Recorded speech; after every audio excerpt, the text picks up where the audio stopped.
হাদি হত্যার দায় সরকারকেই নিতে হবে বলে মন্তব্য করেছেন বিএনপির সহ আন্তর্জাতিক বিষয়ক সম্পাদক ব্যারিস্টার রুমিন ফারহানা।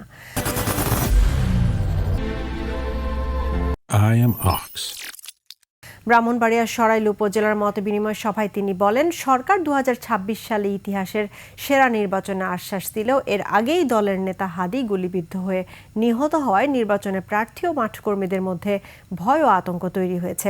দেশের সার্বিক আইনশৃঙ্খলা পরিস্থিতির অবনতি ঘটেছে। নির্বাচনের আগে প্রার্থী, ভোটার ও মাঠে কাজ করা প্রত্যেক মানুষের নিরাপত্তা নিশ্চিত করার সাংবিধানিক দায়িত্ব সরকারকেই নিতে হবে।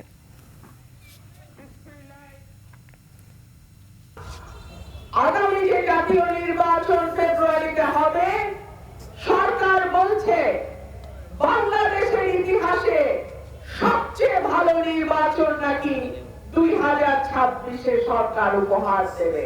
কিন্তু যখন আমাদের ভাই হাদির গায়ে গুলি লাগে এবং সে মৃত্যুবরণ করে, তখন আমাদের মতন যারা প্রার্থী নির্বাচনে মানুষের দিকে তাকিয়ে আছি যে মানুষ যদি আমাদের ভোট দেয়, ইনশাআল্লাহ আমরা মানুষের পক্ষে সংসদে যাব।